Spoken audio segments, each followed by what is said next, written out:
sana, kung hindi ako naging artista, baka... Meron na kaming chemistry, proven yan, and parehas kaming passionate, magkasing passionate. Grabe,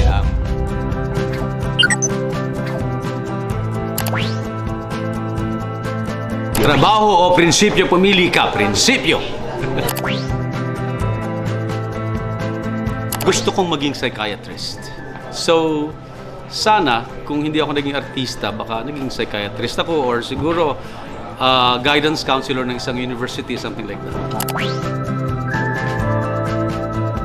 As of now, wala akong matandaan. Para sa akin kasi ang mahirap na role is more on physical. Kung siguro yung bakbakan, yung barilan, yung talunan, kasi nakakapagod yung physical. So far, lahat kasi ng trabaho ko, ginagawa kong hinahanapan ko ng madali para sa akin. So, nawawala yung mahirap.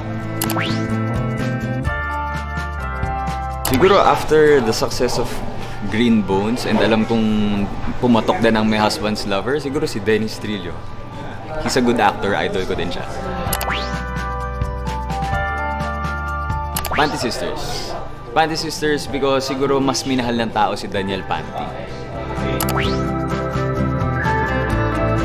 Favorite kong co-actress si Lizelle kasi meron na kaming chemistry, proven yan, and parehas kaming passionate, magkasing passionate. Grabe, siguro kaya namin tumagal ng mga oras-oras, pinag-uusapan lang yung trabaho, yung buhay. We're very close.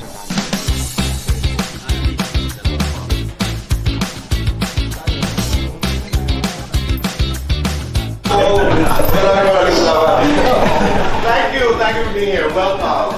And congratulations on Lolo. Oh, thank you, Tito Boy. At lagi kami masaya na nandito sa'yo. Sana masaya rin kayo. Pinoy actor na hinahangan. Vince Lee. Pinoy actor na kinakatakutan mo. Mr. John Arcilla. Masarap ka kapag Relax. hot ka kapag Nakahubad. your showbiz crush. Lizelle. Lights on or lights off? Lights on. Happiness or chocolate? Happiness. Best time for happiness. Every morning. 10 years from now, sino si Marquez del Rosario? I wanna be like Mr. John Arcilla. Oh! Maraming awards, maraming pera. Pareho. Kung pusa ka, paano ka maglandi?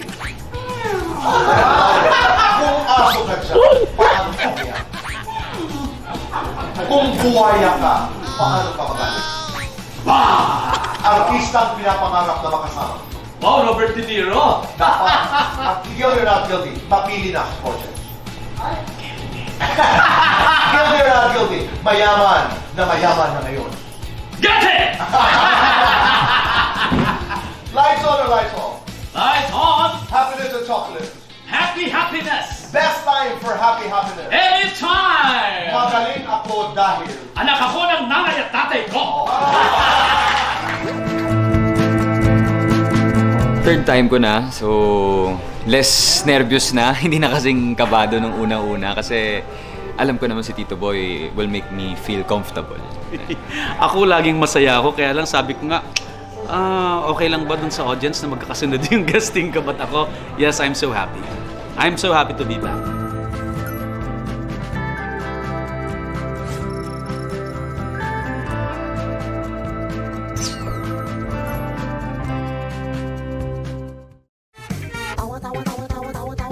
Anytime, anyone, anyhow. Halika manood at sumigaw. Anywhere in the world, everybody in the house. Click and subscribe now.